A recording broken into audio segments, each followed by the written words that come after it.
नमस्कार, आपके साथ मैं हूं रोहित कुमार। आप ही न्यूज फॉर नेशन पर। बिहार के पूर्व मुख्यमंत्री कर्पूरी ठाकुर को भारत रत्न देने का फैसला केंद्र की मोदी सरकार ने किया है। उनकी जयंती के पूर्व संध्या पर इसका ऐलान किया गया है। बता दें कि जो है उनकी जयंती को लेकर के बिहार में जो है कौन उनका सबसे बड़ा हितैषी है, कौन उनके आदर्शों पर चल रहा है, इसको लेकर के होड़ मची हुई है। तमाम पार्टियां जो हैं पटना में बड़े कार्यक्रम का आयोजन कर रही है। जदयू, बीजेपी और आरजेडी, इन सभी के बड़े कार्यक्रम हैं। और उसके ठीक पहले केंद्र की मोदी सरकार ने जननायक कर्पूरी ठाकुर को, जो कि बिहार के पूर्व मुख्यमंत्री रह चुके हैं, उनको मरणोपरांत जो है भारत रत्न देने का फैसला लिया है। आपको बता दें कि लोकसभा चुनाव के पहले केंद्र की मोदी सरकार का यह फैसला इतना बड़ा है कि इससे जो है सियासी भूचाल आ गया है।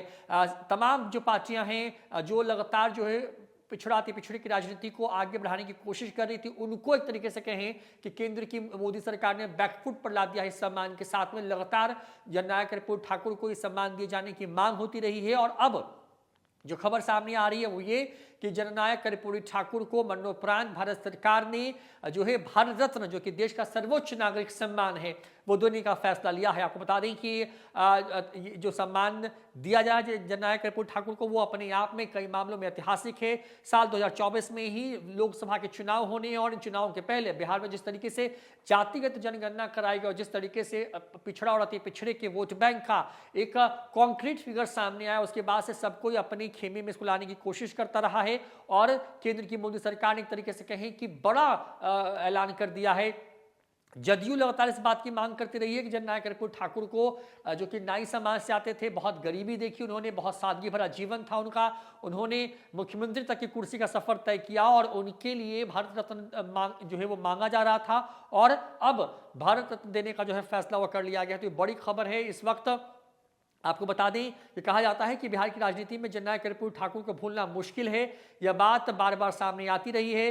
इसके लिए लगातार जो है मांग उठती रही है कि उनको जो है, यानी कि कर्पूरी ठाकुर को जो है भारत रत्न दिया जाए। खुद तेजस्वी यादव ने भी प्रधानमंत्री नरेंद्र मोदी के सामने जो है इसकी मांग की थी जब वो पहुंचे थे बिहार विधानसभा के शताब्दी स्तंभ कार्यक्रम में। जदयू, नीतीश कुमार खुद इसकी मांग करते रहे हैं। राजनीति में कर्पूरी ठाकुर की ईमानदारी की मिसाल दी जाती रही है। वो ऐसे नेता थे जो केवल एक धोती कुर्ता में कई महीने बिता दिया करते थे। कहा जाता है कि जो बिहार के 2 बार मुख्यमंत्री रहे, पर निधन के समय उनके पास ना मकान था और ना 1 इंच जमीन भी। 24 जनवरी 1924 को समस्तीपुर में जन्मे कर्पूरी ठाकुर 2 बार बिहार के सीएम रहे, पर एक भी बार अपना कार्यकाल पूरा नहीं कर पाए। मुख्यमंत्री बने तो बिहार में पिछड़े वर्गों के लिए मुंगेरी लाल आयोग की अनुशंसा लागू कर आरक्षण का रास्ता खोल दिया। उन्हें अपनी सरकार की कुर्बानी देनी पड़ी, लेकिन जननायक अपने संकल्प से विचलित नहीं हुए। कर्पूरी ने ही बिहार बोर्ड की मैट्रिक परीक्षा में अंग्रेजी पास करने की अनिवार्यता को खत्म किया था। उन्होंने ही सबसे पहले बिहार में शराबबंदी लागू की। सरकार गिरने पर राज्य में फिर से शराब के व्यवसाय को मान्यता मिल गई। मुख्यमंत्री नीतीश कुमार ने तो कई बार इस घटना का जिक्र किया। 1952 की पहली विधानसभा में चुनाव जीतने के बाद कर्पूरी ठाकुर बिहार विधानसभा का चुनाव कभी नहीं हारे। उनकी सादगी ऐसी थी कि वो कभी दूसरे को हैंडपंप नहीं चलाने देते थे। खुद से पानी निकालना और अपने कपड़ों को खुद धोना उनकी दिनचर्या में शामिल था। कर्पूरी की राजनीति की एक यात्रा काफी चर्चा में रही। 1969 में चुनावी दौरे से लौटकर रात में समस्तीपुर आए। अधिवक्ता शिवचंद्र प्रसाद राजगुहार के आवास पर रुके। कर्पूरी ने बाल्टी और मग मांगा तो और रात में ही अपनी धोती और कुर्ते को खुद साफ कर सुखाने के लिए डाल दिया। इसके बाद खाना खाकर सो गए। सुबह उठे तो धोती कुर्ता सूख नहीं पाया। धोती सुखाने के लिए उन्होंने खुद एक छोर पकड़ा और दूसरे पर एक साथी को दे दिया। धोती और गंजी को कुछ देर तक झड़कते रहे।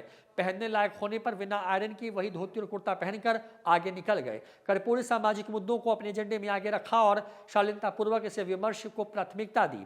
उनकी खासियत यह है कि वह जनता के सवाल को सदन में मजबूती से उठाते रहे और उसे निष्कर्ष तक ले जाते रहे। कमजोर तबके पर हो रहे जुल्म और अत्याचार की घटनाओं को लेकर कर्पूरी सरकार को भी कटघरे में खड़ा कर देते थे। तो कर्पूरी ठाकुर को केंद्र की मोदी सरकार ने भारत रत्न दिया है उनकी जयंती के शताब्दी महोत्सव से ठीक पहले। और ये एक बड़ी खबर है, जिसके बाद जदयू समेत तमाम जो दल हैं इस कदम को लेकर के जो है केंद्र की मोदी सरकार को धन्यवाद दे रही है। तो दूसरी तरफ जो एक बड़ा मुद्दा बनाने की कोशिश हो रही थी, उस पर बीजेपी के जो सरकार है केंद्र में, उस सरकार के फैसले के बाद जो है एक तरीके से कहें कि जो विपक्ष लगातार जो कर्पूरी ठाकुर के नाम पर सिर्फ सियासत करती रही है, उसको बैकफुट पर ला दिया है। फिलहाल इस खबर में इतना ही। नमस्कार।